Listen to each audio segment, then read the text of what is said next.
What did church do? Tawali man, what's up? Man, can you imagine people just dump everywhere? Someone drinks water and throws the bottle wherever. Come on, Rogers. What else do you expect people to do with an empty bottle? Simanya now, recorder. Did you know that plastics take at least 450 years to decompose? What? That's a long time. Exactly. Because plastics are made out of a lightweight and flexible material that doesn't decompose easily.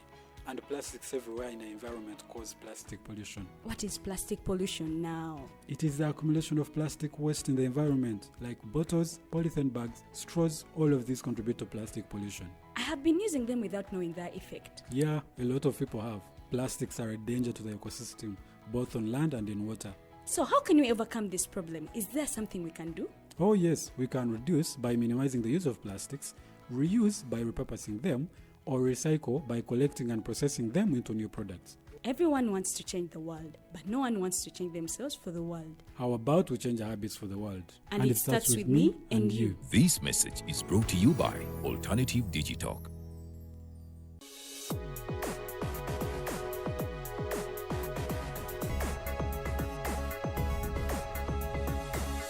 The Alternative Dig Talk. Real issues, real talk.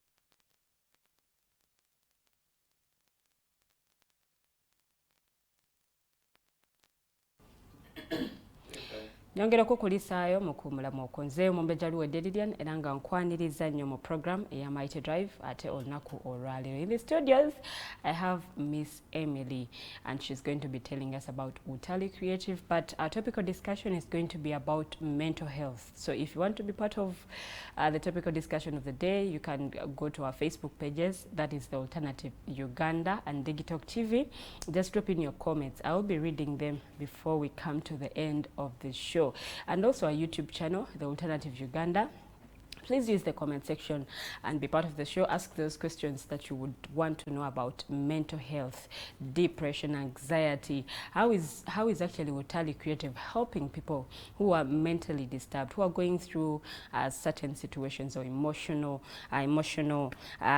damages, and how are the young people actually going to benefit out of this? Is there a fee that you have to pay to be able to get to be able to help to be helped? So that is what we're going to be talking about today. So you can be part of the discussion by using the comment section. I'm going to be reading your comment before we come to the end of the show. We are going to be mixing the languages, English and Luganda. Watategedde mu Luzungu nja kusobola okubanga nkuyambako okubikudiza ate mu lulimi Oluganda. Naye nga discussion yaffe bwetu begenda okubanga etambula this morning, and I'm going to take this opportunity to welcome her officially on the show to tell us about what she does and what Utalii is all about. Let's dive into it. Good morning. Good morning. You're most welcome on the Mighty Drive show. Thank you. Okay, Miss Emily, we would love to know more about you. Who is Emily Banya? Emily Banya is a co-founder and head of business development at Utalii Creative. Okay. Yes. And what exactly do you do at Utalii, and what is Utalii all about? So Utalii Creative is a company that designs and develops board games, and then we also do gamification. Do you know what gamification is? No, I don't. So I would actually put it in a very simple term. When you're watching football on TV, how do you know someone is winning? By scoring? Yes. Then how do you know someone has won the UEFA Cup? The trophy that those guys are giving. But how do they give them that trophy? How do they know to give them that trophy? Not paid attention to that, but anyway, Okay. with time I will. So if you want to know how someone has won the trophy, it's usually you look at the table. Then you see the number of points that people have. And who is topping the table? Yes. Oh. So those elements are elements of gamification. So it's a process of turning anything into a game. You can make anything, even media a game. You can make education a game. Yes, so we are just all about games. Now that's a new term that I've actually gotten to learn today. Gamification. Yes. I didn't know anything. But anyway, it's good that we have you on the show today and you're going to be telling us more about that. Yes. So, Utalii Creative. Yes. Why Utalii? Utalii is a Swahili word to mean tourism. Yes, and initially when we started with developing and designing customized jigsaw puzzles like these. And these puzzles, this one is a customized one for a client. Okay. These puzzles were basically images that we were using to promote tourism in Uganda. So we had puzzles of the equator, we had puzzles of Mount Rwenzori, and it was something of what we'd call a souvenir that someone could take to another country or to take back home and play with their family and talk more about the country. So that's how Utalii, the name, came into play. Oh, and who comes up with the idea? The idea of the company? Yes. It's more of I don't know if you've been an entrepreneur, but sometimes things just happen to you. For example, I was going through a lot of anxiety, and I was really struggling with my mental well-being.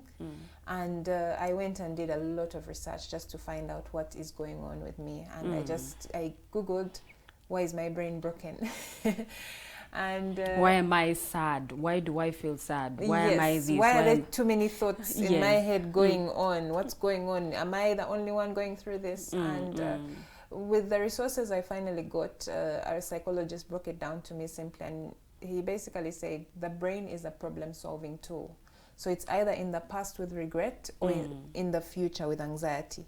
So your job as a human being is to bring back your brain and your mind into the now, into the present moment, by giving it little problems to solve.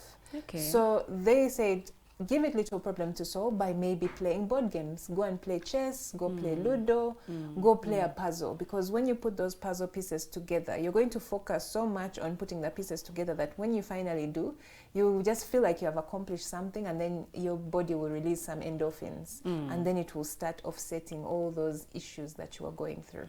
Endorphins. That is chemistry, biology. Biology. Anyways, let's talk about now this.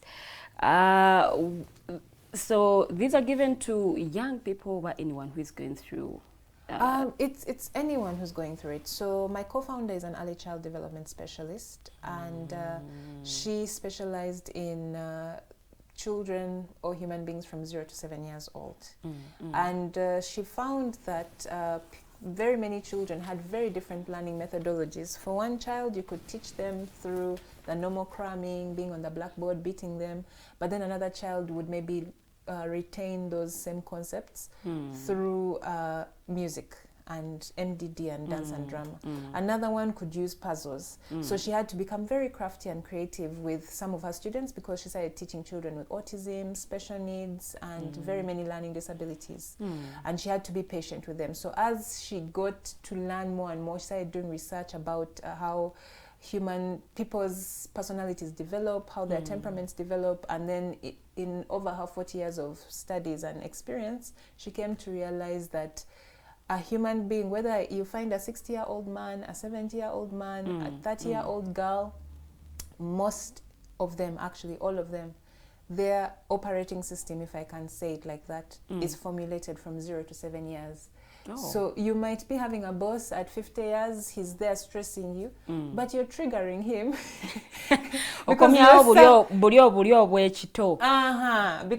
your voice reminds him of that auntie who used to criticize him when he was 6 years old. And for you, you're there just going about your day, and you're like, why does this boss stress me out? Kumbe, every time you talk, there's something that you're pushing, and the buttons from 0 to 7. Yes. Oba mama we yamutocharingira, oba muganda we yamutocharingira, atenga te ya healinga from that. And the person didn't actually go back and figure that out. They're just still stuck in the past. Unconsciously, they're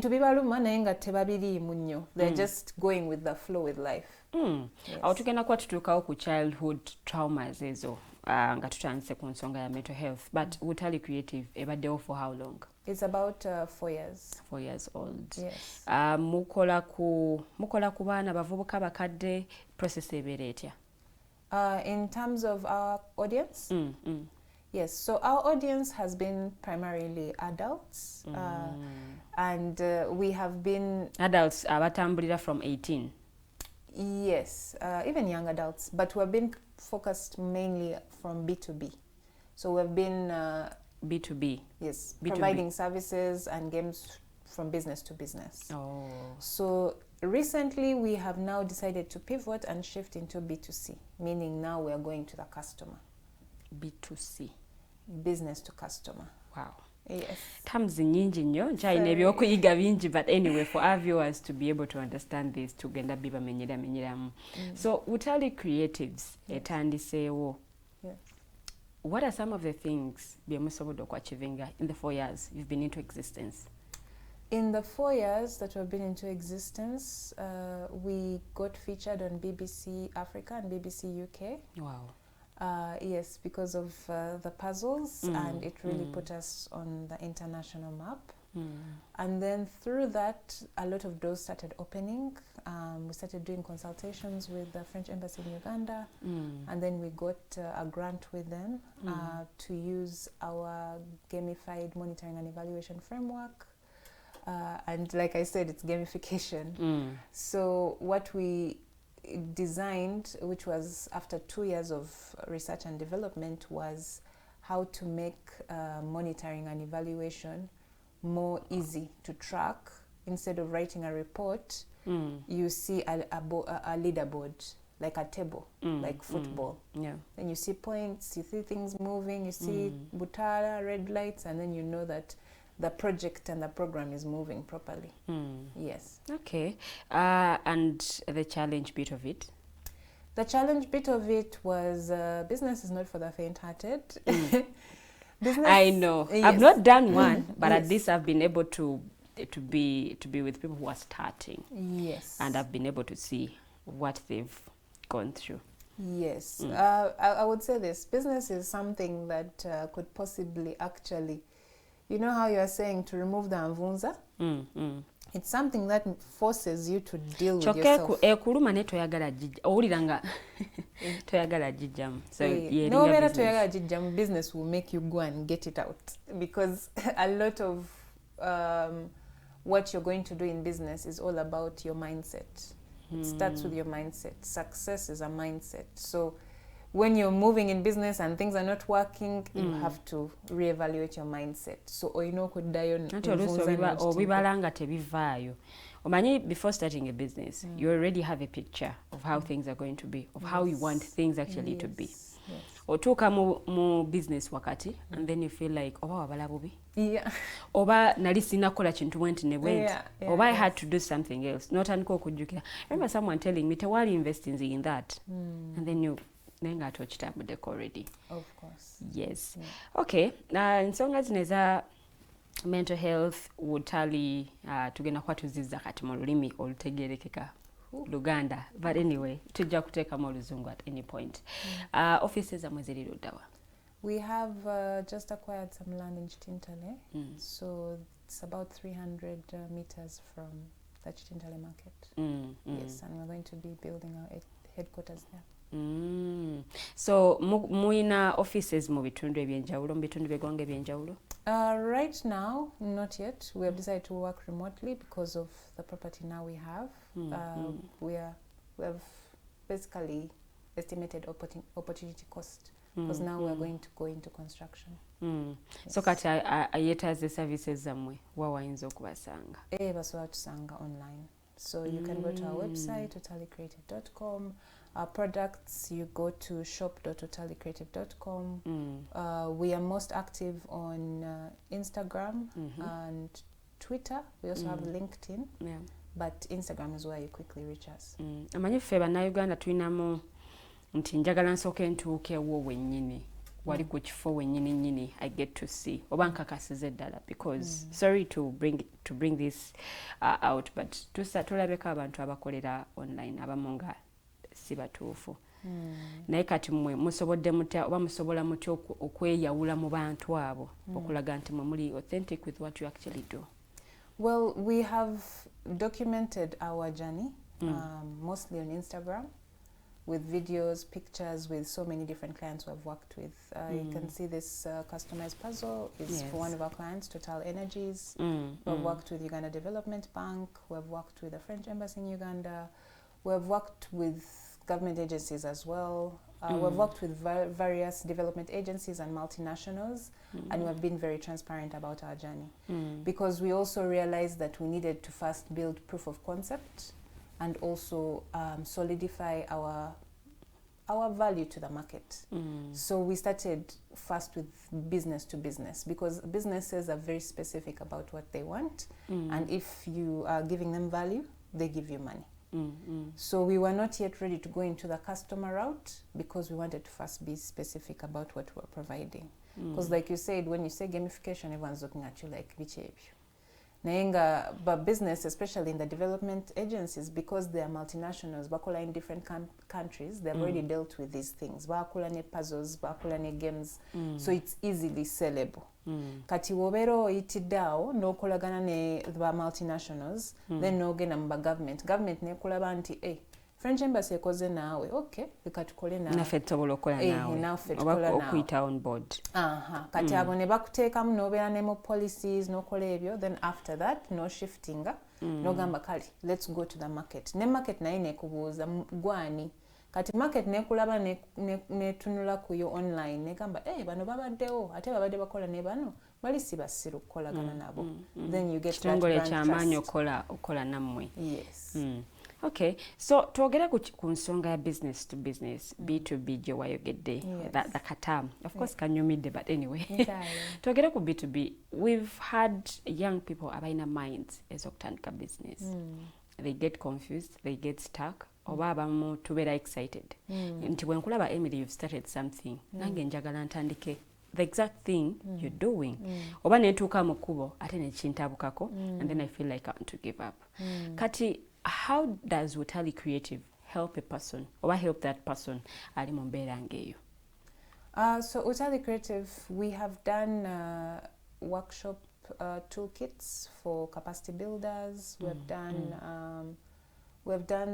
We've helped capacity builders who are training entrepreneurs and young people to make their curriculums around capacity building more easy for young people. For example, instead of going to a workshop nga bakuyigiriza ebya marketing mukifo kutuula onoodoozinga nga tobitegeera kubanga akozesa ebigambo ebinene. We tell the facilitator, you bring your information, we turn it into games. So that when these young people come, babeera bazannya naye nga biyingira. And it has worked for many people.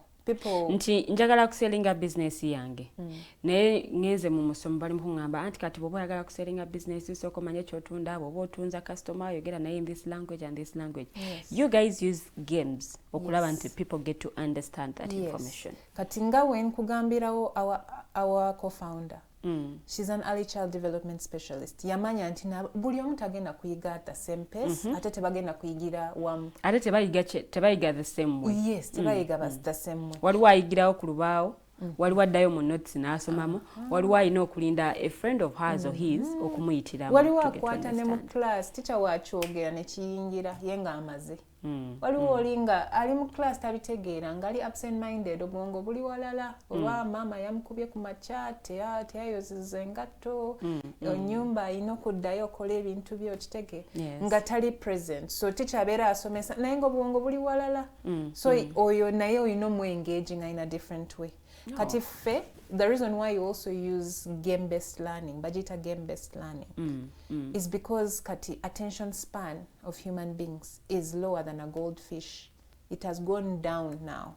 Omuntu abeera ku simu, abeera ku laptop, abeera nga buli kaseera atambula, waliwo too many things fighting for the attention. Obwongo buyina kyebulowoozaako at every point. Kati the attention to go down, you cannot keep using the same methodology to teach that same person. Kubanga attention teriiwo. Ne wabeera kutunulira waati ng'obwongo buli eri. uli Entebbe uli wano Makindye ng'oyogera naye nga taliiwo.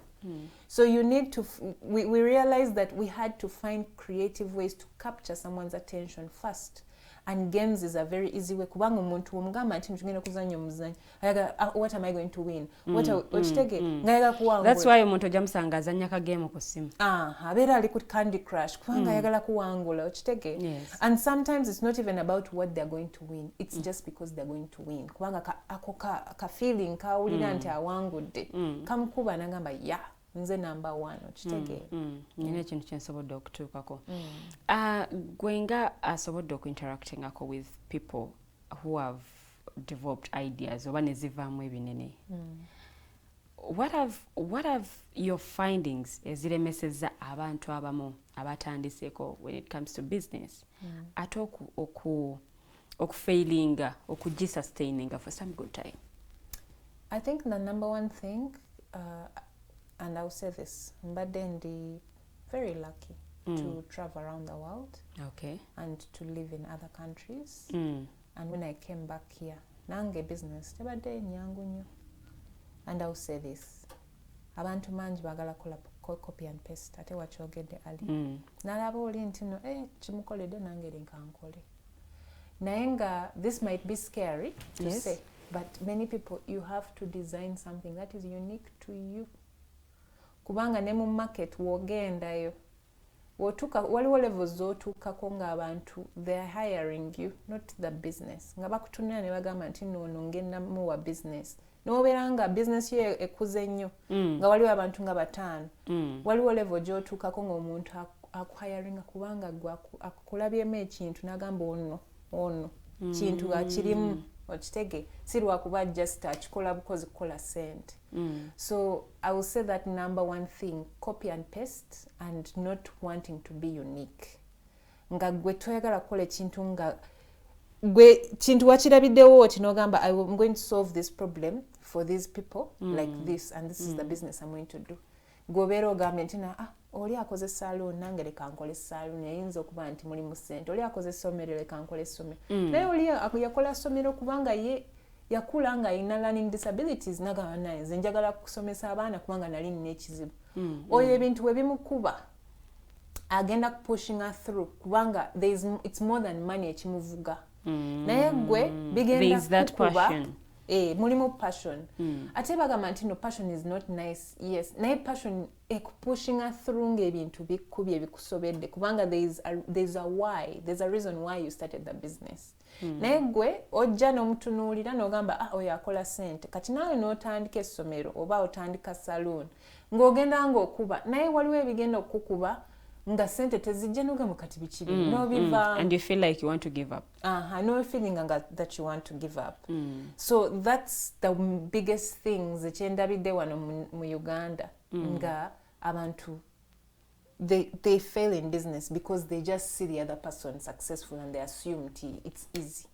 Then the second thing I will say is abantu need to study themselves and figure out, am I a business person or am I an employee? Njachiteka mu luzungu. Am I a number 1? Am I a number 2? Am I a number 3? You can be a very good number 3 ate n'okola sente nnyingi nnyo. Okusinga okweteeka mu number 1 gy'otalina kubeera. Thank you. For example, njakuwa example which is famous from Europe. Mumanyi Steve Jobs eyatandika Apple. Simu yino eri iPhone. Waliwo guy eyakola programming ne buli kimu bamuyita Steve Wozniak.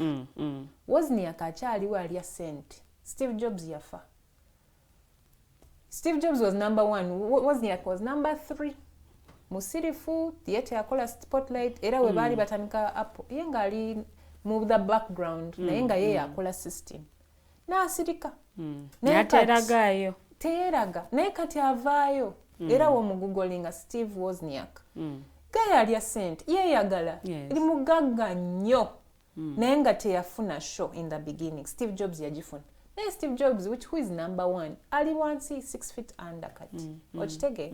So Ugandans also and most young people have to realize sometimes you don't have to be number 1. Oyinza okubeera nga tobisobola nga osobola okufuna number 1 ng'omulaba nga ayina kintu kyasindika n'ogamba oli ekangende njogere naye let me support their vision nze nembeera number 3 nenyingiriramu awo okitege mukifo kulwana nga mwenna mwagala kubeera boss kubanga ebyokubeera boss bitunula bulungi nnyo is fancy naye nga kuliko bingi ebijjirako naye wobeera number 3 oli number 1 omulaba nga abonaabona in the background naye nga gwoli behind them gojja kulinda bakusasule aha ate nga balina okusasula yes sinakulinda kusasula oli afuna all the biggest crises gwe ngobeera eno nga si gwe alina okubibeeramu si gwe ali wali ku drive driver's seat so if young people could think more of collaboration nogamba nti nze vision sinabagifuna naye nga osanga oli ng'akivuga naye ng'omulaba nti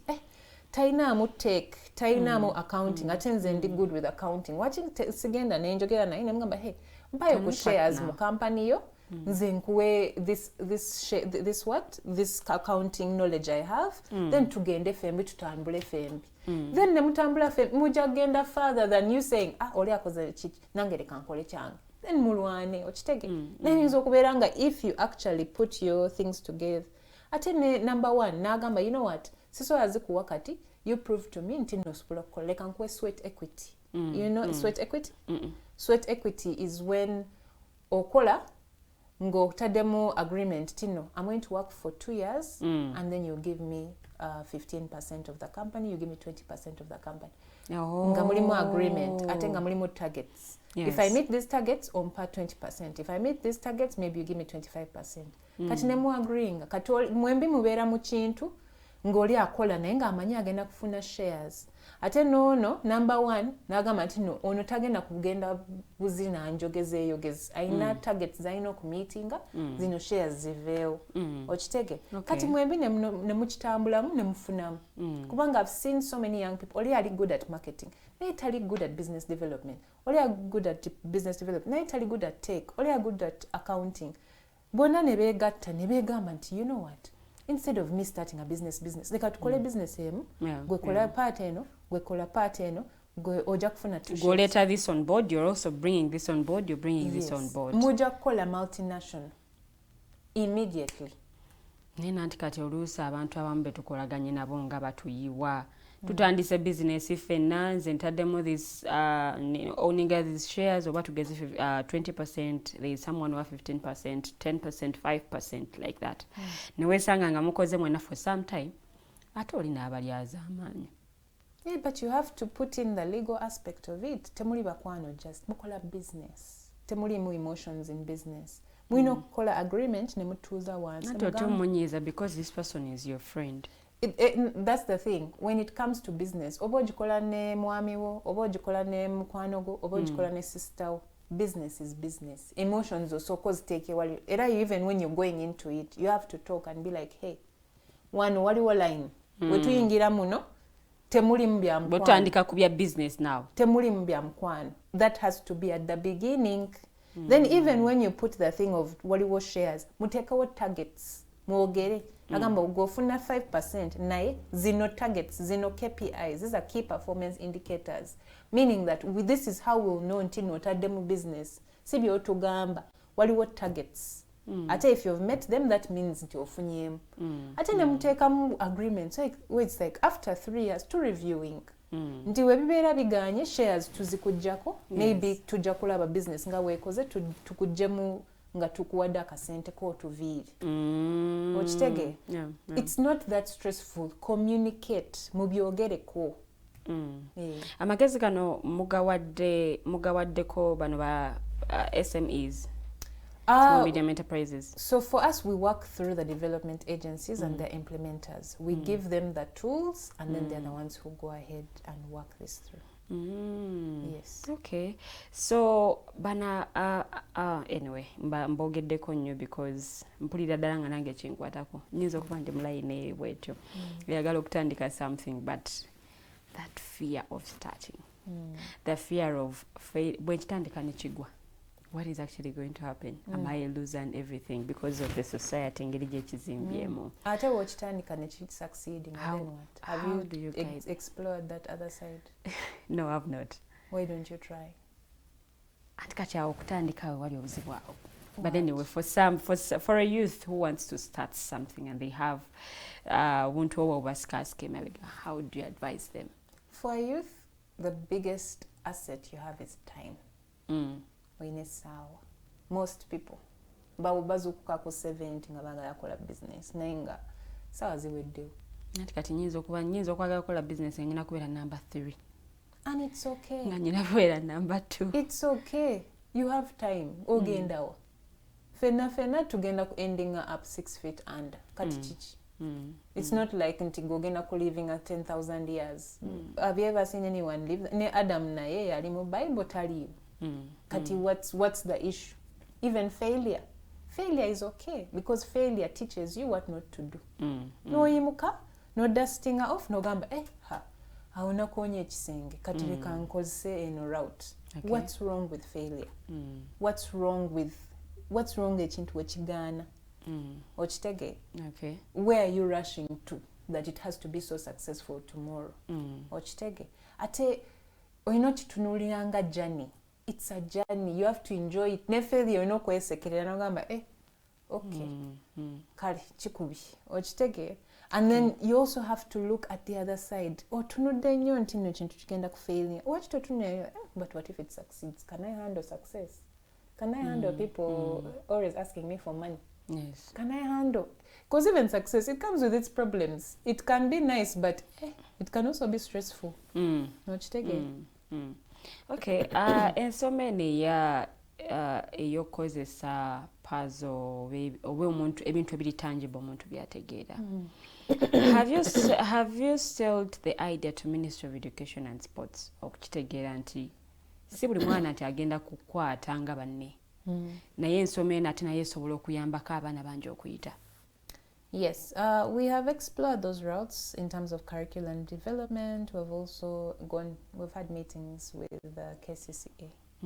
But one thing we realized is sometimes you build and then they will come. Bakusanga along the way. Yes. Kubanga, you also have to realize abantu abamu abali mu bureaucratic entities babeera nga bagenzeyo okufuna omulimu bo babasasule. Yes. Ng'ebigambo ebya change innovation bakutunulira ngamba kino ekintu wekiggwa nga we tubadde twogerako. My job is on the line. Let me not shake the boat. Omuntu n'asalawo nti no ebyo ebintu nkukola change nga si bibye. Nokkiriza n'ogamba you know what? Let's not be discouraged. Leka tugende ebintu webikola. Era nga bwe byali. Era that's why I told you nti the first companies that really took us on were development companies, international, multinational companies. Kubanga bo balaba nti onakola bintu very different. Never cool opportunity. Nagamba we're taking a chance on you. Ne tulabe chokola gye kiri. Kijja kuyamba omuntu mbiseera ebyo maaso. N'otambulireko. Sometimes you don't need to keep hitting and knocking the same door. Webeera egaanya okugula. You say okay, luno oluggi lugaanya okugula, maybe lujja kugula edda. Leka ngende knocking eziri doors ezanguwa. Tugende mu maaso. Ndowooza bano bajja kubeera ready along the line. Okay, let's go in for a very short commercial break. It's still the Mighty Drive. Nze omwambe Jaluwe Deridian tukoma mu ssaawa yaffe ey'okubiri. In the second hour tugenda kuba twogera ku nsonga ya mental health. Cards zino ziyambako zitya omuntu alina situationship gy'ayitamu, omuntu ali mu depression, omuntu alina anxiety. Cards zino ziyinza muyamba zitya era bigambo ki omuntu ono byalina okuba nga yeegamba. Era cards zino tusobola zifuna tutya, prices ziri zitya, byonna tugenda kuba tubyogerako. In the second hour, it's still the Mighty Drive. Tukomawo katono nnyo, temuvaawo.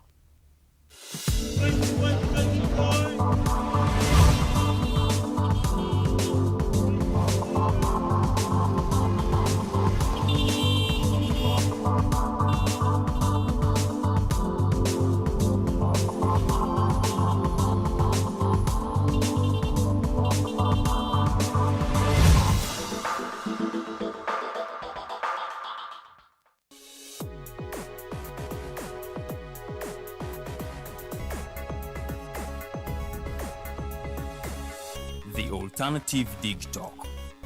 Real issues, real talk. Hey Teddy, Have you noticed how little attention science and health issues get in the media? Totally, Edgar, yet science information is very important. Yeah, for sure. That's why the Health Journalists Network is here. How can they help? They are a group of journalists dedicated to advancing public understanding of healthcare issues through impactful reporting on health and science. Oh, really? Yes, they meet up every month with scientists and researchers, policymakers, and activists at the science media cafes. They then relay what they discuss to the public. Does that benefit us? Oh yes, very much so. This helps with health and science literacy for a healthy Ugandan society. Okay. I love getting informed about science and health issues. Health information makes all the difference between life and death. I'll look them up and engage them. That's great. They are based all over the country. Oh, okay. That's interesting, and they should be making real impact. They are empowering health communities through journalism. Journalists can save lives just like doctors. At first, we hit your gadgets with our state-of-the-art digitalized mobile studio with the debate on the road behind the wheels. Later, we launched our magnificent studios located on Plot 1A, Sewagude Close, Lukulinanganda, Machindye, Kampala, where we bring to you our must-watch shows like The Mighty Drive, Monday to Friday, 8 a.m., Hotline, Mondays, 7 p.m. As for legal matters, Twins at Bar, Tuesdays, 11 a.m., Wednesdays, 6 p.m. is Afro-Caribbean Link, where we connect Africa with the Caribbean. Voltage on Thursdays, 7 p.m., featuring a youthful panel. Interface with Dr. Kiza Besije every Friday, 12 p.m. with his call to action against injustices. Snap Talk, Saturdays, 6 p.m. with the trio. A must-watch, The Political Dice, Sundays, 8 p.m. with the duo that never stammers, and so much more. Watch us live on all our social media platforms. We are the Alternative Digitalk. Real issues, real talk.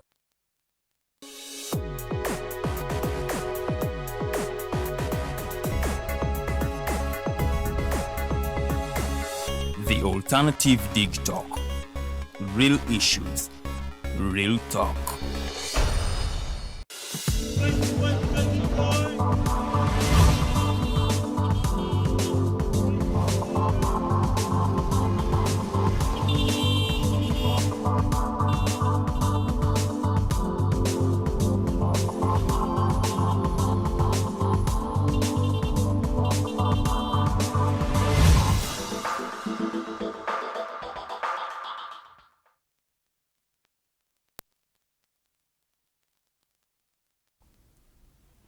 Kulikayo nnyo mu kuwummulamu ku program ekyali ya Mighty Drive nze omwembeja Luwedde Lilian nkwaniriza nnyo mu ssaawa yaffe ey'okubiri bwe tuwunzikidde essaawa esoose omugenyi waffe olunaku olwaleero omukyala Emily abadde atusigira ekifaananyi ku Utalii Creative kiki bakola bwetaba osobola okuba nga oba accessing nti right now bali online era gwe ayagala okuba nga obafuna osobola ogenda ku Instagram yaabwe oteekamu Utalii UTALII o double I.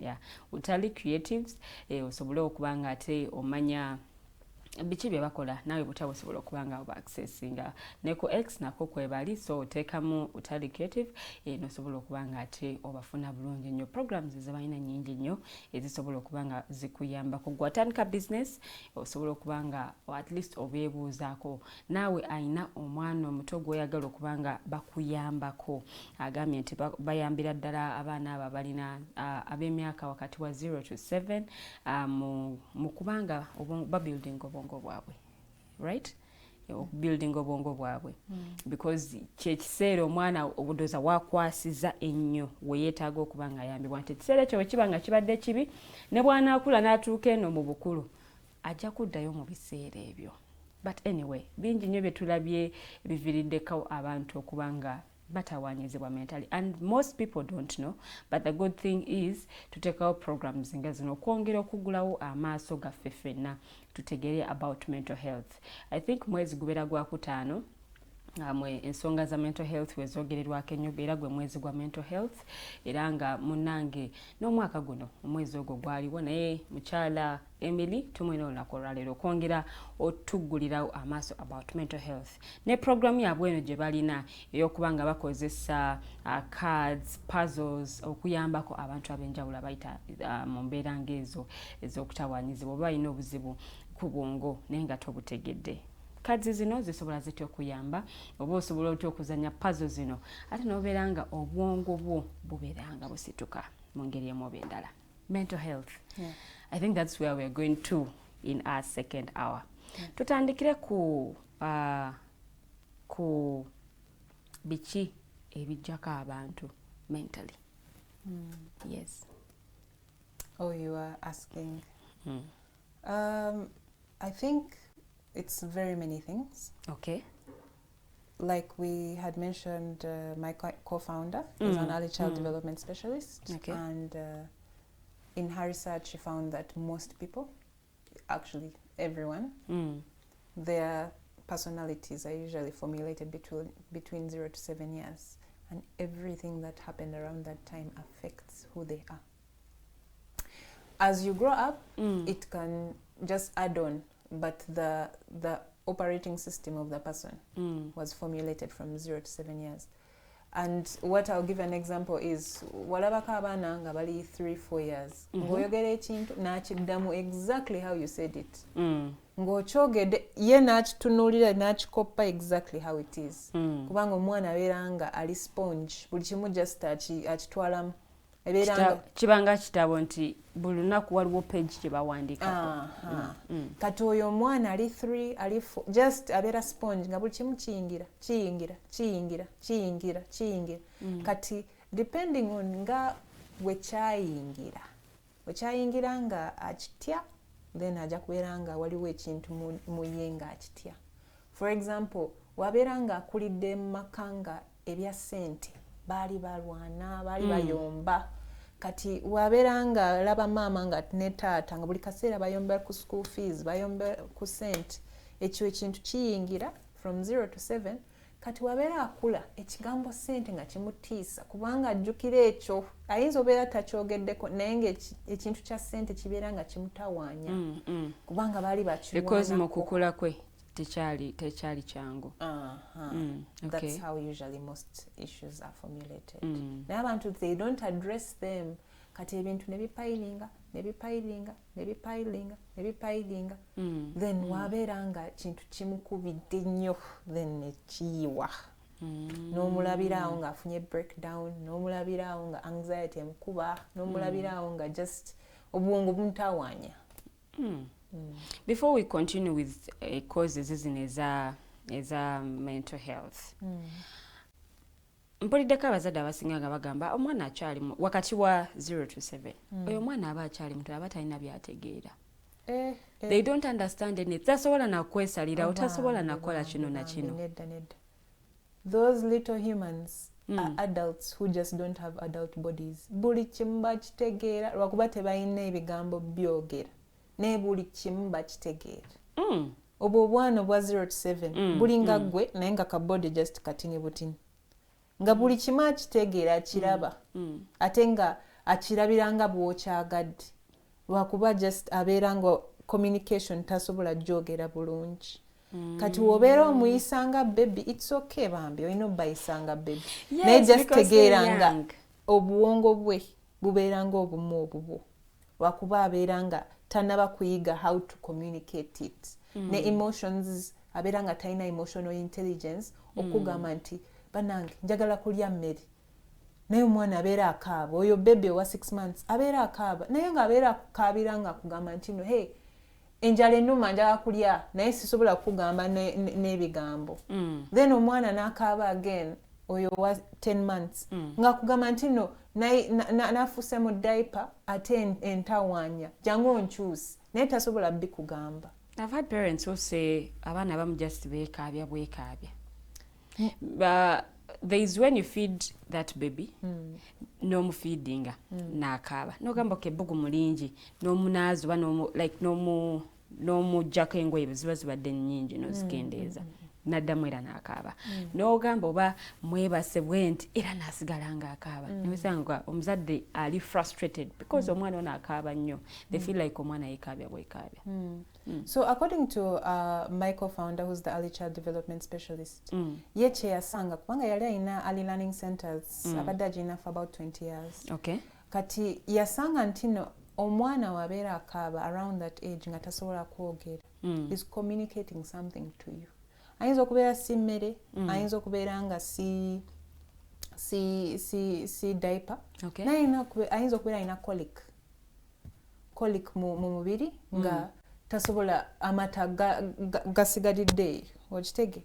Ayinza okubeera nga akuwulira nti oli stressed naye nga kimutawaanya kubanga ba communicating nga maama heartbeat egiwulira ngagamba maama ali stressed nange leka mbeere stressed kubanga as the mother you're the one emotionally regulating the baby abeera kukopa kubanga ayiga nga woolaba ensolo webeera etunulira daddy nga atambula naye nekopa etunulira daddy nga atidde naye netya okitege. Kati baby abeera kukopa oyinza okubeera nga oli stressed ate nga heartbeat ekuba baby naye newulira negamba maybe we are in trouble naye netandika okutawaanya. Oba ayinza okubeera nga ina fever nga temanyi kugamba bannange ebintu binnuma munda okitege. Any cry baby gyakola below 2 years old ebeera ino ekugamba kintu. After 2 years it's usually attention. ngegamba abaana baagala attention abo every time. Naye wabeera nga tanaba kwogera buli kaakaaba kubeerako something egezako okugamba naye nga that's the only way it can tell you waliwo ekintu ekibi ekisobu wano naye nkaaba bukaabi. So maama bw'abanga anyigirizibwa when they are pregnant it goes to the child. Yes. Nekikula naye. So according to the early child development specialist nti omwana abeera nga emotionally and energetically ebeera nga ekwata buli kimu maama kyakuba. Era studies babadde bazikola nti omwana wabeera nga awuliza music mu lubuto nti akulira nga eyo music gyayagala okitege oba maama byalya. Because I've seen pregnant women nakwata music nateekako wano bwati nti alikuwaako mwana. Nti mwana wavaayo n'akulira ogwo muziki gwabeera ayagala okitege kubanga gumuyingiddemu. Tuyinza bitabitegeera naye nga badoctors babadde bakola research ne bagamba from conception oyo mwana abeera nga bintu epuulinga eyiga buyizi ng'ebisika from the mother and even just the environment. Kati maama wabeera nga taata amukuba ng'ali pregnant heartbeat agiwulira ebeera etambula obeera oli stressed etambula ng'ekuba nnyo mwana n'abifeeling. Okay. Still nga tetunaddayo ku mental health about the kids. Kati ye taata wanaayingiriramu wa? Taata. Because kati jjukira maama ye yeetuka olubuto. Taata abeera this other side. Ye party ye ebeera ludda wa? So taata, according to the early child development specialist, and that's why the marriage is mostly very important because it is the foundation of the psychological development of a child. The father represents structure and the mother represents love. Kati taata wobeera okulira mu mayumba ga taata akugamba nti no awo togendawo awo okitegeera abeera nga akuwa structures okumanya nti no bintu bikoma wano bintu bikoma wali. So maana abeera ayigirira awo. Era mu America kati they have a big opioid epidemic abaana bali ku drugs kubanga bagamba nti no this is the generation that is fatherless tebalina bataata mu maka. Kati omwana wabeera atuuse mu ages ezo eza 10, 11 hormones ne zitandika okutabuka ng'afuuka teenager nga talina structures eza taata omugamba ekino tokikola n'agenda mu drugs n'agenda n'atandika okubba kubanga takulidde mu maka agali mu structure. Takulidde mu maka agali mu maama ne taata nga ye mwana. Yes. So they are equally important. And it is the researchers who are finding it now nti mu America specifically abaana bagenda ne bayingira mu classroom ne bashootinga buli omu then ne bakola psychological analysis omwana yabadde ki ne balaba nti yakulira makanga ali single mother nenga single mother ali busy agenza mu kufuna because ye mama ye tata yalina okola everything naye nga olina okubeera nga mulimu structures in place. That's why even in the African proverb they say a child is raised by a village. Okitege walina okubeerawo abantu bangi omwana akoppe amanye nti no anti yanjigiriza kano taata yanjigiriza kino mama yanjigiriza kino naye kati kyetushiftinzemu bantu bazze babeera mu Kampala abeera mu apartment abeera ku mulimu buli kaseera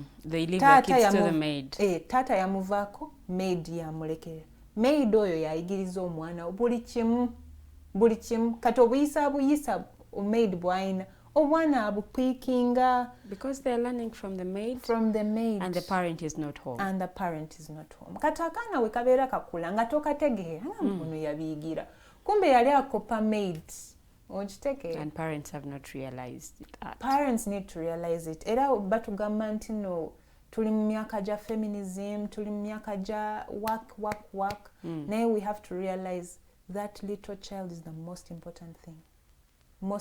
Kubanga oyo mwana yagenda okufuga ensi nga toliyo ate wobeera nga tomusootins olaba ebigenda mu America mwana nayingira mu ssomero ye nagishootinga down neyeshootinga nekigendawo the suicide rate is going up kubanga abaana bali lost ogenda mu maka g'abantu nga ye lwakuba ya struggling nnyo mwana we ayagala abeere na everything okitege naye the problem with that n'atandika omugamba toyogera Luganda yogera Luzungu lwokka nze njagala abantu bamanye nti omwana wange ayogera Luzungu lulungi ate bwayogera Oluzungu abeera class naye nga omwana omuggyako culture ate culture is identity and identity is very important to a child kubanga agenda mu nsi ne bamugamba gwani nti yenze luwedde naye alina okubeera confident ndi muna Uganda nze nva Buganda ndi bwenti naye agendayo n'oluzungu lwe naye nalina abazungu ne bagamba kati olwo olulimi lwaffe ate kati ogezako tuluyigiriza obadde ki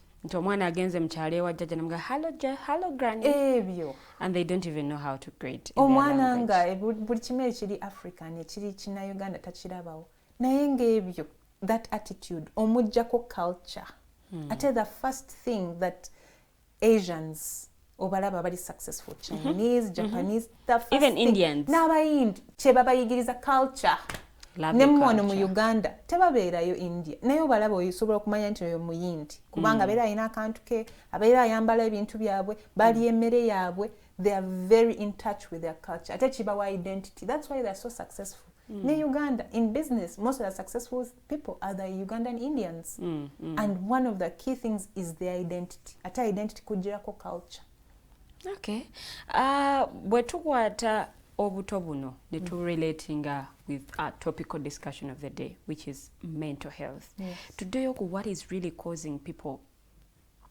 breaking her down okubeera mentally unstable obuzibu buli luddawa is it about our childhood oba bino bye tusanze obukulu bibiri mu kutukyankalanya I'll say this according to our early child development specialist like I mentioned your personality and the operating system of who you are is formulated between 0 to 7 years. Everything that happened around that time is what informs your personality and who you're going to develop as.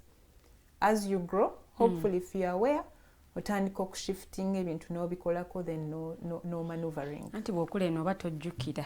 And it's okay, but sijjukira nti when nali 6 years, okay, I remember a few things when I was young. And when tuuse eno mu bukulu something happens to me nekinzizaayo eri when I was young and that's what usually happens oyinza okubeera nga waliwo ekintu ekyakubaako ng'oli muto obeera ng'ogenda mu bulamu ekintu kikuba then nekikujjukiza nti this is why ekintu kinkubye and it's okay that means you have to go and start assessing to see kintu ekyo kyaba kitya then n'okiyitamu then no healing then n'omanya nti no next step nti ekyo kisigenda kiddamu so in terms of what causes mental health there's very many things ate right now kigenda ku escalating kubanga tuli mu generation kati whereby people are getting more and more isolated twali mu myaka nga nze we nakulira nga obeera nga okomyewo ku ssomero ne bagamba genda ozanye n'abakwano ne mugenda ne mwesanga ne mutandika okukola imagination ne muzannya ne mukola bino ne mukola fashion show buli kimu naye kati abantu bafunyemu kasente omwana wava ku ssomero we babeera nga bamuza ku ssomero abeera ku kasimu oba wabeera tali kasimu atuuka waka bamuteeka ku tab oba ku TV kati wabeera atuddeawo nga waliwo ekintu ekimu informing of who they are naye nga it was more better ng'omwana agenza azanye akozesa obuwongo azanya n'abantu kubanga wobeera okula nga you're communicating and you're playing with young kids you're learning how to deal with people you're learning how to negotiate you're learning how to understand oli omwana njagala katoyi kaye naye nkamuggyeko ntya neka negotiating naye kati omuviiridde kuno kati alina screen kati ye mu entertaining nga ye just atunira butu ye mukwano gwe kati abeera akula ng'ali lonely okitegeera then n'agenda ku screen alina okufidgetinga ayize internet amanye okugenda ku porn ng'oli wali nga tobitegeera naye ng'omwana ali ku porn atandise obbiraba then ebyo bye bimuyingiramu okitegeera naye nga maama ali busy taata ali busy unfortunately kubanga alina okufuna ssente omuguli eyo ipad okitegeera so tuvudde from what we were doing before abo abantu ababeera mu byalo they are doing it right ffe tubatunuulira ne tugamba bali loko naye that is how we are supposed to live as human beings we are animals okitegeera we are supposed to live like that olina okubeera nga ogenda mu lusuku n'olinnya ku ttaka n'olya mmere eva mu ttaka naye kati America they're having food poisoning kubanga babateereddemu genetically modified foods okitegeera so there's so many things causing mental health issues but what is going to make it escalate is the lifestyle gye tututtemu ey'abazungu nga tulooza nti ye nnungi naye wogenda mu nsi z'abazungu ate abagagga tebabeerawe batyo be banaku be babeerawe batyo byetukoppa ba middle class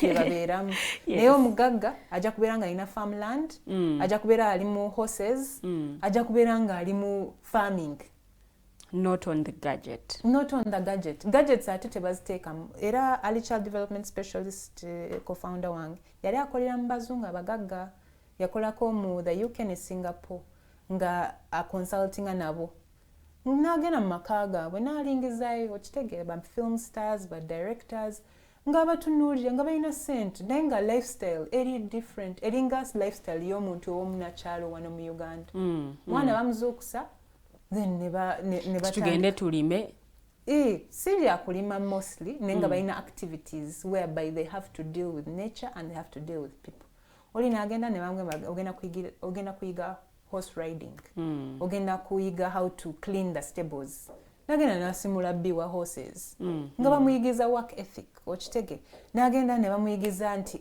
ogenda kulaninga how to sail bamuyigiza kyavola abalina emizannyo mingi okitege so bo abagagga beeyo babeera nga ffe be tuyita loko wane waffe mu Africa naye mental health kyekimu ku bintu ebiri mu kugrowinga day by day people are depressed I've had young people say been depressed mbeera nnyo ku internet okwo nolaba omuntu nanga ateekayo I'm cleaning my depression room I'm depressed I'm going through this I'm going through that naye ate nga tulina internet information nno gye twalibadde tumusanga is it that tetufunye guidance emala we lacking something okuba nti tukwata byetufuna information gye tujja ku internet ogiteeka mu nkola yes that's a really good question and I will go back to saying identity fenga ba Africans n'abayina Uganda tukoppa nnyo twagala kubeera ng'omuzungu naye omuzungu naye ali mu bintu bye naye gwe n'ogamba ate ayagala kubeera nga ffe okitege obalaba bonna planes zibeera zijjudde obalaba mu town n'ogamba Katonda akola kiwano naye ng'eri bimusobedde tabyagala zze wano kubanga n'agamba you people muli so nice mwogera naye eriwe ngenda oyagala kwogera n'omuntu n'akutunuulira agamba obadde ki olina ebizibu waggulu n'akuviira so most bazungu bajja eno kubanga balaba nti no ffe bannayuganda tukyali mu ezo generations whereby tukyayogera communicate nga tweyagala twagaliza naye eri bifudde tebalina community okitege naye kati olaba abantu nga bafunyemu kasente oba bakozeemu bali mu ka apartment bekozeeko bulungi ne bawulira nti they've made it in life. Nze nkoze nze sisobola kukola farming ebyo byabanaku nze ngenda kukola mu air conditioned business. Nati kye batulaga when we are in school.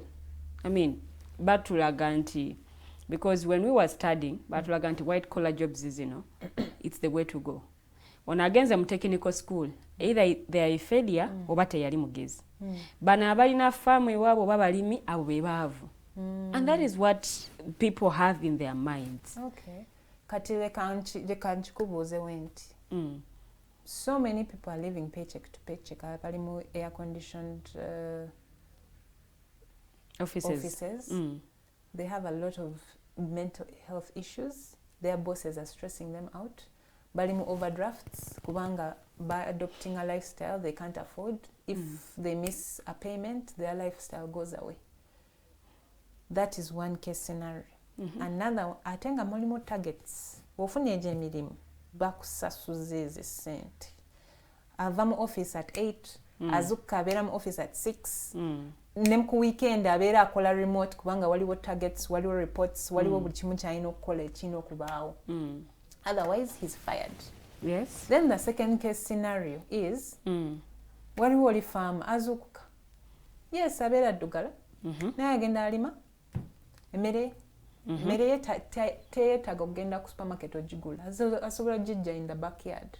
Okitegeera? Yes. Asobola kuzukka ku 5 years n'agenda n'akola chores ne around 2-3 abeera amaze. Okitegeera? N'agenda neyeekolera ebyo by'ayagala okukola. Yes, addugala ayambadde wasanze tagenda kubeera mu branch on Sundays mu Kampala. Naye ng'agenda kugenda ku kabaala ke kubanga yatunzeyo obuntu n'afunamu akasente neyeeyagala tali mu date akola nga akasente we kali alya buli kaseera kubanga the food is in the backyard. This person has peace. Oli alina stress. You still want that lifestyle? No.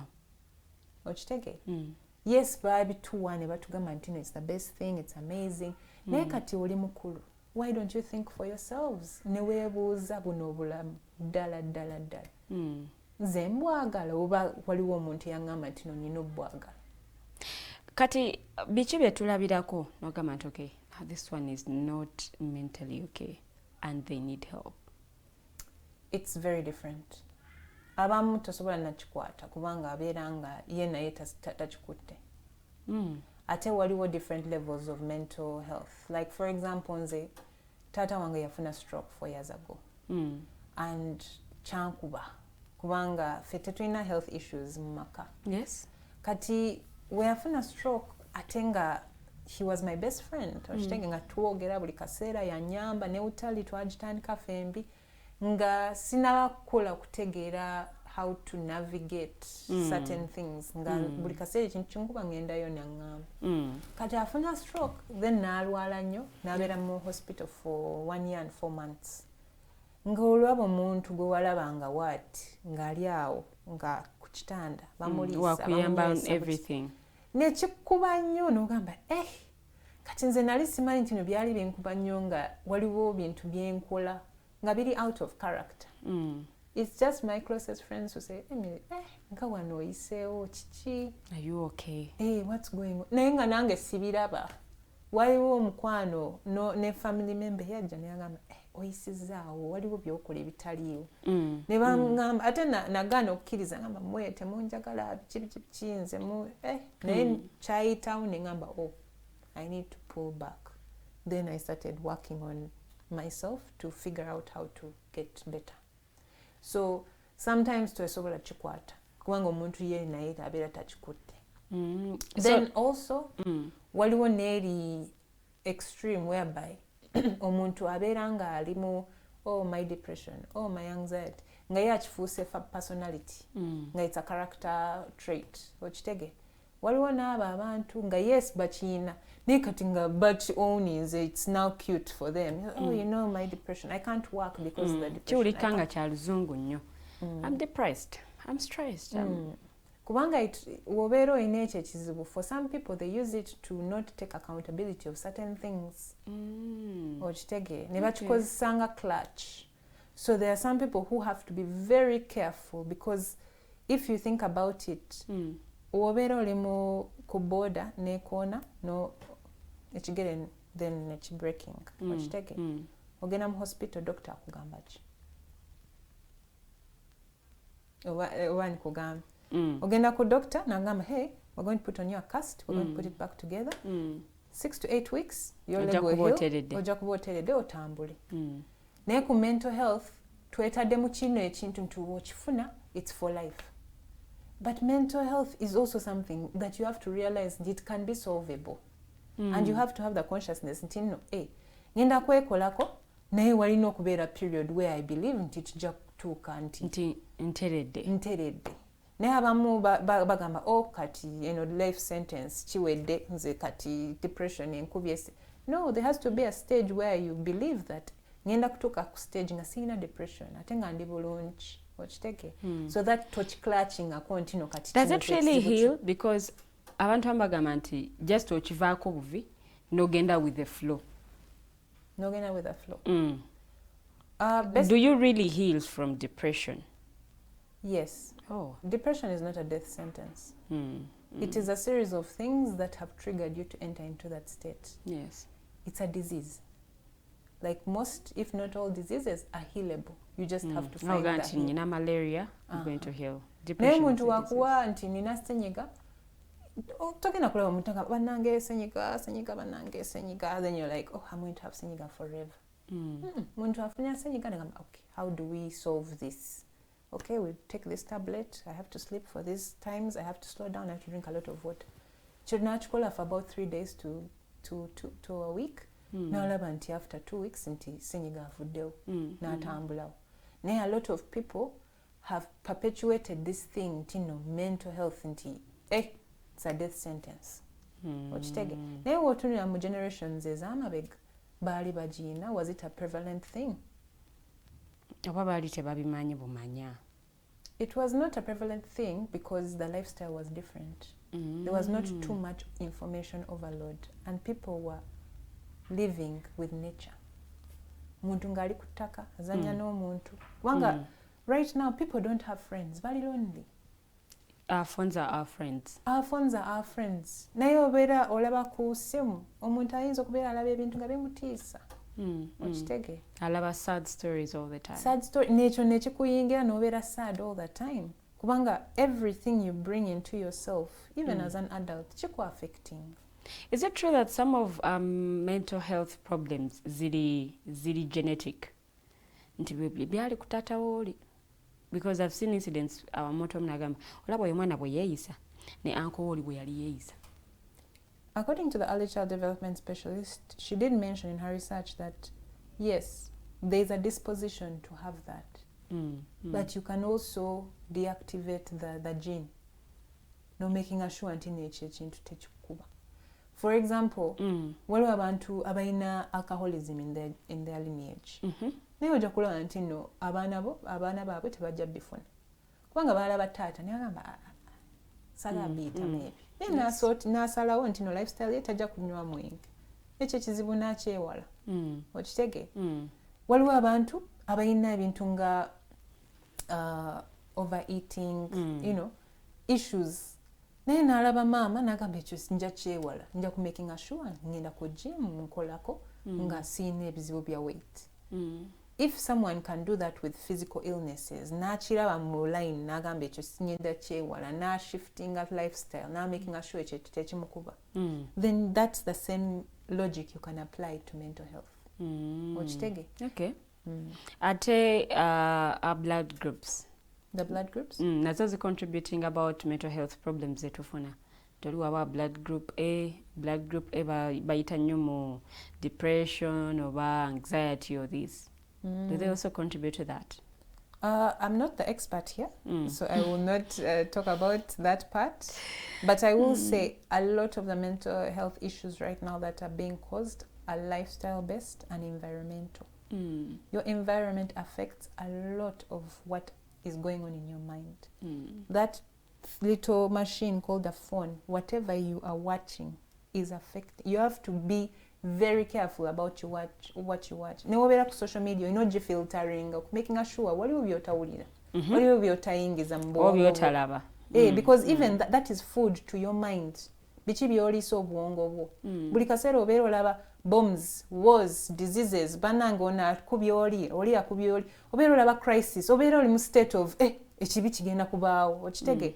So you need to filter the way you make sure nti no njagala kulya kana kamere, njagala kunywa biri, oli very careful, okitege. Nga bw'oyambala n'ogamba ngenda mu office njagala kutunula in a certain way.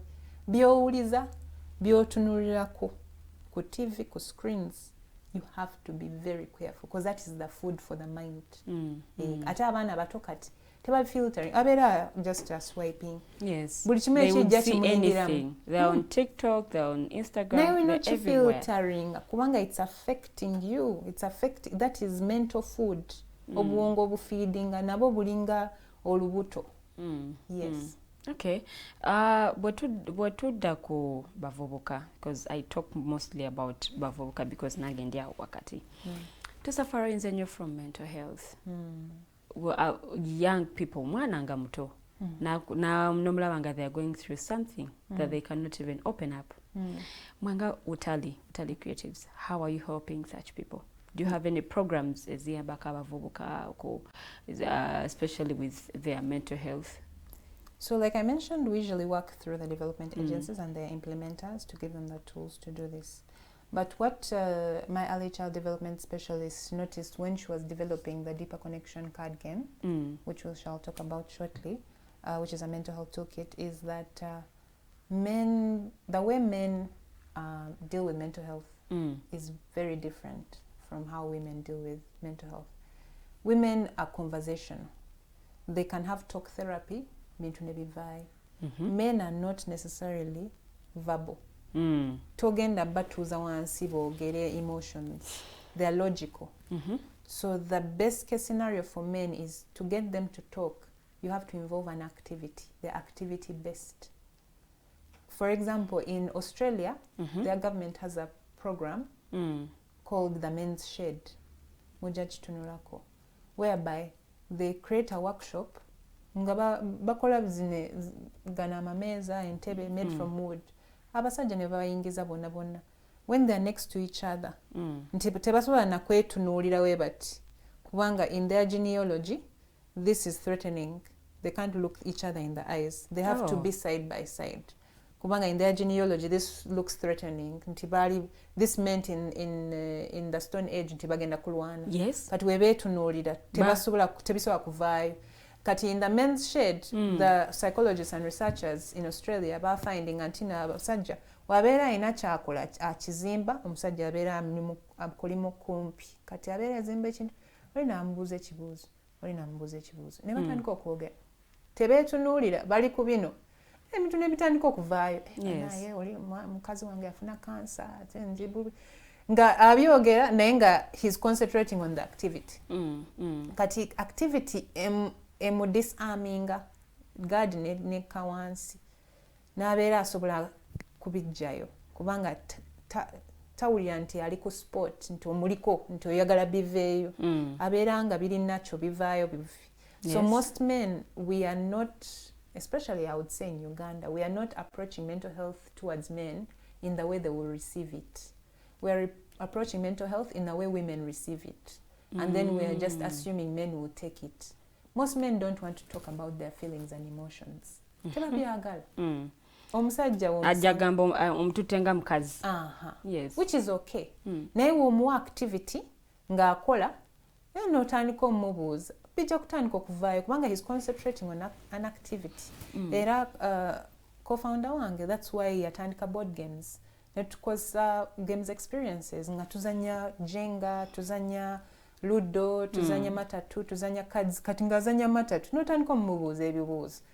nga concentrate ko kuwangula naye ebintu ne bitandika okuvaayo slowly by slowly bintu ne bitandika okuvaayo naye omusajja togenda mutuuza wansi most times nti naabikugamba muzanye chess ajja kusobola okwogera muzanye ludo muzanye chess muzanye puzzles make him busy with an activity and then just ask bijja kutandika okuvaayo.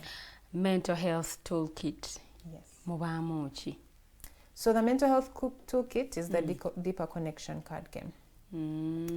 It is a card game with 69 questions that were developed and researched by our early child development specialist with over 40 years of experience. So these questions are questions that you can use the cards for journaling. Okay. And you can do it alone, and you just get a book and you just ask this question to yourself and you start seeing what comes out. No time could be one. Or you can sit down with your family members, with your friends, with your colleagues, and then you start asking these questions. So there is a question here. Are you happy with how your life has unfolded so far? If no, why? So I ask myself this question and I answer. Yes, so you can ask it with yourself. You know, we have introverts. Kakad game no kagula.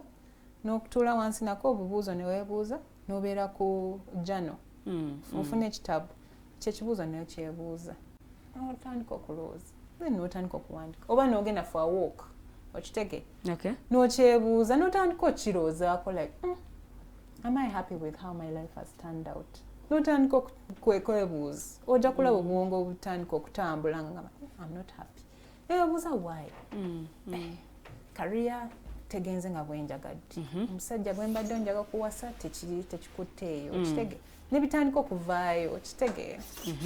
It will help you dig deeper to go and see what has happened in the past or what hasn't happened in the past. Ate bw'okikola n'abantu family members, friends, spouses, you learn so much more about the person. Ate bw'obeera ng'oyigira oyiga ebikwata ku oli omuntu akutunulako n'agamba ono omuntu wange. Then to make that connection deeper. Okufominga ebibuuzo bino mwasinziira ku ki? The questions eziri ku cards zino mwasinziira ku ki? Yes, so it is based on the research and basically the experience of our co-founder, who's an early child development specialist of over 40 years. And she has been doing a lot of speaking engagements and talks and consultations with mostly adults now and even teenagers. And she has found that people don't ask deep questions. People are very surface level. Tebagenda deep. They don't go deep. So she's realizing, especially now, to remove microwave generation, everything is fast, quick. What she was thinking, she's like, we need people to self-reflect.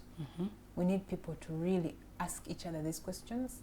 Twagala abantu nga relationships ziri deep. Si nti ono alina ssente njagala abeera mukwano gwange, ono ayambala bulungi njagala abeera mukwano gwange, ono ajja kungulira ebyokunywa bwe tugenda ku bbaala njagala kubeera mukwano gwange. No. Tukole omukwano nga gunyweredde omwo bulungi okitege. And these questions help you really get there. Kubanga oli omuntu akutunuulira nga alina okulowooza n'addayo emabega n'agamba okay. Ate wabeera nga awulira nti akutrustinga nti asobola bikugamba. Ate naawe n'obikwata n'otagenda n'obiwaayo ku buli omu. It builds trust. N'olaba nga nti relationship kati egenda kuzimbibwa. Okay. So omuntu okufuna kit eno agifuna atya? So you the can mental health kit. Yes, you can get it at shop.utalicreative.com on our website. And we also have a pickup station at MCI Media Hub for 69,000 Uganda shillings. Yes. So what we say, it is 69,000 shillings. Yes, so but it's cheaper than therapy. So you weigh the pros and cons. Therapist ogenda mutuuza wansi bino byebibuuzo byagenda okubuuza. So rather than saying therapy bill eyo 50k every time I see them, or 100k, kano kagula lumu n'okakozesa ate oyina the interesting thing tubadde to developing for 9 months. If you ask yourself this question today and you ask it next year this time, your answers will be different kubanga obeera ofunyemu experience ekukyusiza obwongo bwo. So bw'omuntu bw'aba atwala toolkit ya mental health mumuguidinga butya bwekola oba just yewaddemba okusoma ebibuuzo byonna n'abisoma olunaku lumu n'abimalayo neyeddamu answers? So we have a podcast. It's called the Deeper Connection Podcast on YouTube. It's on our Utalii Creative YouTube pages. Okay. You can check out how to use the game. We're also having our product launch today. But to answer your question, yes, the podcast can really guide you on how to answer the questions. But it's also to not overthink it. It is to go back to the basics, asking those questions that no one asks. And being honest with yourself. Oyinza okukayitamu mu lunaku lumu naye weebuuziza ebyo ebibuuzo kubanga akabuuzo ako oyinza okukabeerako olunaku nga 3 nga kakuluma bw'owandiika bw'osazaamu bw'oddamu kubanga nange nkubuuza ekibuuzo, are you happy with how your life has turned out so far? Nkubuuza. Yes. Okay. Yes.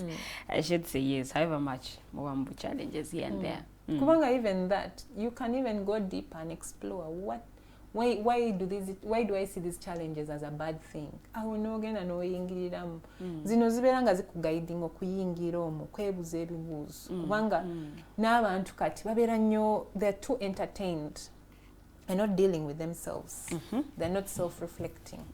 Kati kano ka toolkit kayinza okubeera nga katunula nga kali simple naye tubadde tukola focus groups omuntu n'omubuuza akabuuzo atandika okukaaba amaziga.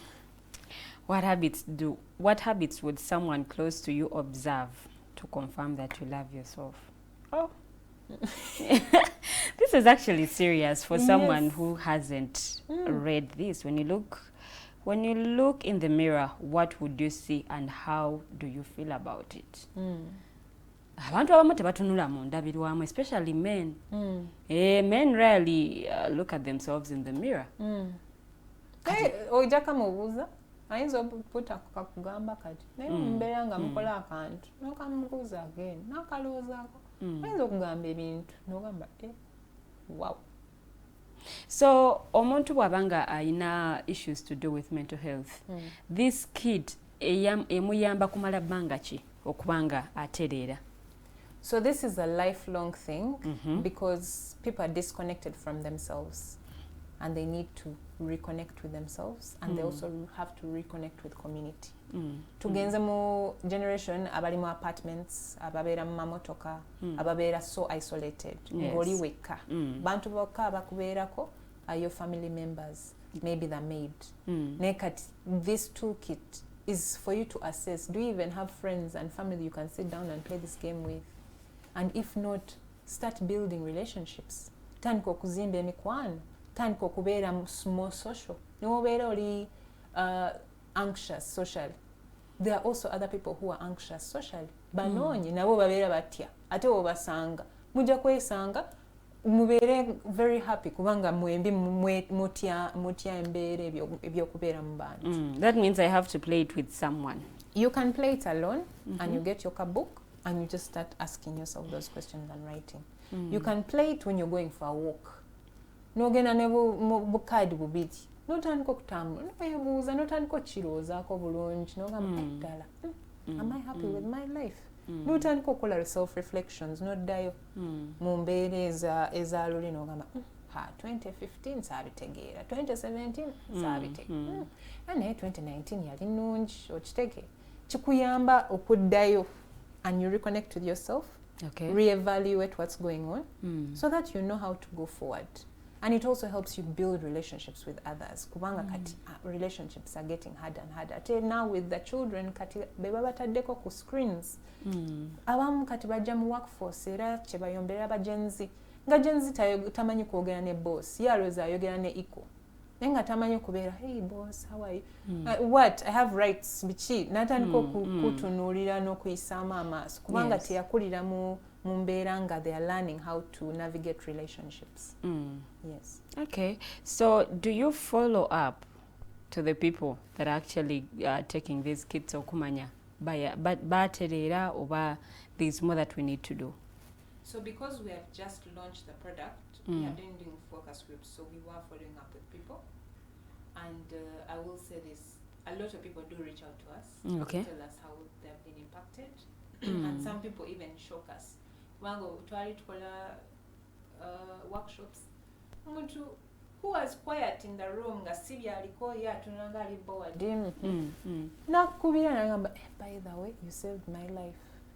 I was going through this. I was contemplating suicide, this and that. Guy yali ankuba, yali akola biki nga nze binsobedde nga njagala ku-ending. Naye bino ebintu bibadde binyambako okuddayo okwetunulamu nendaba nti kino kikyali kinuma nentandika ku-reevaluatinga nenkyusa lifestyle nenkyusa wenkola ebintu nenzira mu mbeera. Okay. Okay. Mukola outreaches mu bitundu by'eggwanga ebyenjawulo because we have people who can't access social media. Naye nga tebeetaaga okuba nga bayambibwa mu nteekateeka eno n'okuba nga bafuna mental health toolkit eno okubayambako mu kutereeza obulamu bwabwe. So right now we have just launched the product to the public, but we have also been engaging development agencies and organizations that are dealing in the mental health space to ask them that in their programs they could buy these kits in bulk and then they give them out under their programs and then we can help with sensitization. Okay. So that when they leave those communities, it's not just nti bazimu ka town hall meeting ne boogera babalekedde tool kit gye basobola okutambula naye bulijjo beekoleko nti ne program neweggwawo nti basobola kwesortinga. Okay. Have you considered cards zino oba kit eno okugikyusa in different languages? Yes, actually abantu bangi batugambye nti no tulina ogikyusa tugiteeke mu Luganda. Abantu oli akitegeerera ddala nga n'Abanyarwanda batugambye tuyambeko n'abantu ba Tanzania ne Kenya batugambye nti tugiteeke mu Luswahili. But we are in the process of working on that. In the next couple of months we shall release it. Twabadde just twagala tugiteeka ku market. Musooke mulabe feedback eri etya. Yes. Then slowly by slowly tugenda gikyusa in the different languages kubanga bakitugambye especially Abaganda. Kikulu nnyo ekibuuzo kiza in your mother language osobola okuba nga okitegeera bulungi nnyo. But anyway, mu ddakiika tusigaze eddakiika nga 4 oba 5. What is it we've not talked about mental health that we would love our viewers to know? What I would love to talk about mental health is it's not a death sentence. If you are very intentional about it, you can do a self-evaluation and you can get tools to figure out how to get out of it. It is not death. Okay. It shouldn't be death. And you should think from that mindset that you can get on the other side. For example, you have to look at your environment. Jovera, is it conducive to a good mental health? Byolaba ku screens, whether it's a phone or a TV, is it feeding your mind? Emmere gy'olya, it affects people. Bantu tebamanyi naye nga emmere gy'olya eko affectinga. Oh. Abamerika balaba bali obese because they eat anything. Balya fast food. But our bodies have to be nourished because they contribute to our mental well-being. Tebalina na organic foods. Naye ffe we are lucky tulina organic foods naye abantu kati baagala kulya bitekawo ebitaliimu kubanga babirabye ku TV balowooza byebyo. Naye nga eating healthy is so important. Olina okulya mmere ng'etegeerekeka, olina okubeeramu bu greens, olina okubeeramu emmere nganda. So your food is very important. What you feed your mind, the content you consume is very important. Bw'obeera nga buli omu akuweereza ka TikTok, oli yasse oli, boda yakoonye oli yafudde, bombs zagenze, you're feeding negativity into your mind. Even that is just affecting your mental health. Abantu boyita abakwano, okitegeera? Yes. Those people also affect you because there is this saying, show me the 5 people you spend the most time with and I'll tell you who you are. The people you spend the most time with, they affect you. Omuntu obeera naye nga buli kaseera ye asinda, naawe ogenda kusinda. Otugobyeko emikwano. Hey, you have to be very particular about what you eat, what you feed your mind in terms of content, who you spend your time with, and how you spend your time. Obeera ng'obikola muki, obeera oli ka screen ng'olaba porn, oba obigenda n'ozannya omupiira with a neighborhood. That is better because you're socializing, you're working on your body, you're doing something that is constructive. Okay. Yes. Mu toolkit eno, is it all about the cards or what sessions omuntu ono zafuna? One-on-one sessions. So right now our co-founder takes sessions, but she is she's taking them on at a rate. So as we had mentioned, we are trying to work with development agencies so that they can subsidize this under their programs that are already running with regards to mental health, so that it can be more accessible to people. Because as much as we want it to be free, we have to make sure the product is good, which costs money and time. Yes. Okay. So omuntu akyayagala okuaccessinga mental health toolkit asobola kusangawa, ddamu mmwe address. So they can find it at shop.utalicreative.com. Or you can go to our Instagram and DM us, or you can WhatsApp us at 0773-855-144. Okay. And you can send the mobile money on that number and with the reference, and then you can book your card game. Okay. And then you give us the delivery details, and then we'll send it for you. So for mental health, it's only this card game and this puzzle? Yes. Nayo or mental health nayo asobola jukula. Yes. So the puzzles, we do have different ranges of puzzles, but because we have been spending the last 9 months developing the mental health toolkit, because it's a very sensitive issue, we focused on it. But in the coming months, we are going to be relaunching product lines around puzzles. But right now, you can order a customized puzzle. Okay. Someone asked me whether these cards zibeera zezimu ku bantu abalina mental health issues ez'enjawulo.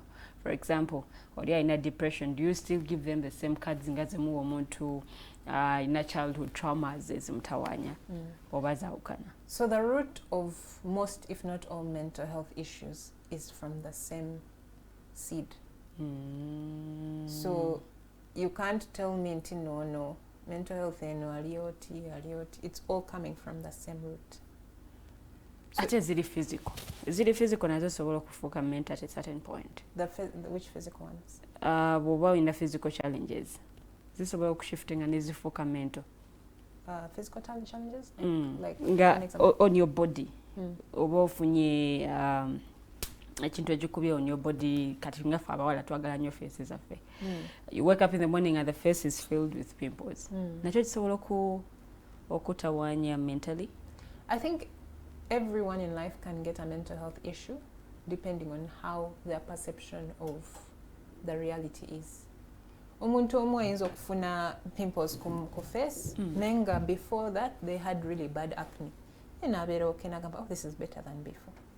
Omuntu omulala ayinza okubeera nga yali clear nga ka face kali bulungi ye n'afuna pimple nagamba naye nze ntwala nze maze saagala. So things can happen to people, but the way they react to it is usually what triggers mental health issues. Nyinza okusanga omuntu nga ye boda yamukoona naafuna nga balina okuteekamu metals mu kigere addewo okitege naye n'agamba nze nabaaki waki nze bankoona ku boda. Naye wali omuzungu gona meeting boda yamukoona agamba nina ka story kengenda bagamba nti nali mu Africa boda nenkoona ate nina ne kasika n'atandika okutambula nga ali happy for some reason okitege nga ye tekyamukubye ye yakitutte nga it's something as a story she can tell waddayo America okitege. So the way people react to things is what usually triggers mental health issues.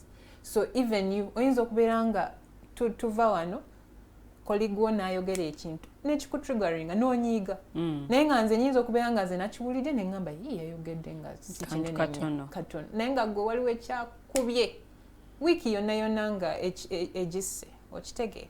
So yes, physical things can affect you, but it's anything. Someone's tone of voice can set you off. The way someone looks at you can set you off. The way someone greets you. Ayinza okubeera nga ayina cold nga cough emutta ka voice ne kabeera lo ye nakubuuza hi good morning negwe n'ogamba tandabawo yambuziza bubi ye abalowooza nti no ali okitege nekumbe bambi ye ali ku bibye naye nga gwe wakitutte bulala mental health netandikira awo okitege. Okay, we're going to close our show at this. Naye, before we close, what are some of those things you enjoy doing in your free time? The things I enjoy. Byawukana ku mulimu? Yes. I love dancing. Good. It's just, I love it. I love it so much. This might sound like I'm still promoting work, but I love board games because you see people. Abantu bakulu ne batandika okubeera nga babebi. No, I didn't win. You lost. You're cheating. Nogamba, okay. Nolaba katemba ne bikusesa okitege.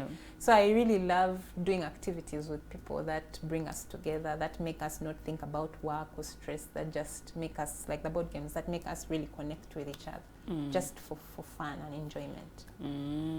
Okay, your closing remarks.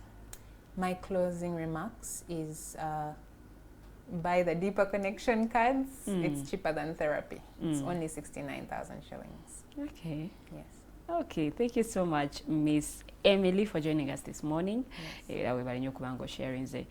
Tugenda kuba tuclosingira waneeno olunaku olwaleero eri mmwe abaagala mental health toolkit. Mukyala Emily abannyonnyodewa musobola okuba nga mugifuna. Bw'ogenda ku Instagram yaabwe oteekamu Utalii Creatives n'osobola okuba nga ate accessinga. Genda mu inbox teekayo okusaba kwo okuba nti munange ofuna mental health toolkit osobola okuba nga naawe oyambibwako in one way or the other. Erimu ebibuuzo bingi nnyo. There are 69 cards. 69 cards. Yes. Okay.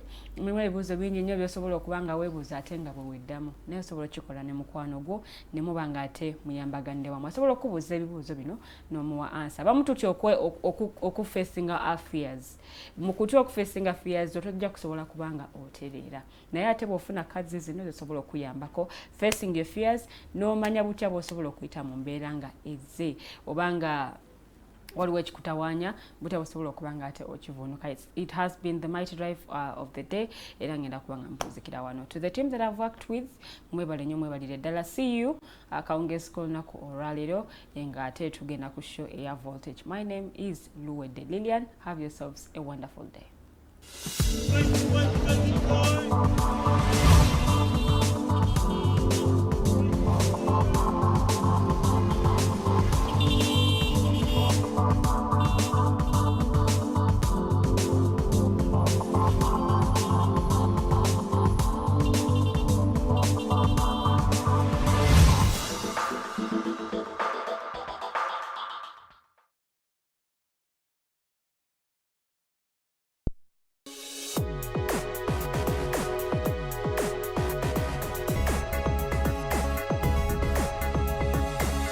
The Alternative Dig Talk. Real issues, real talk.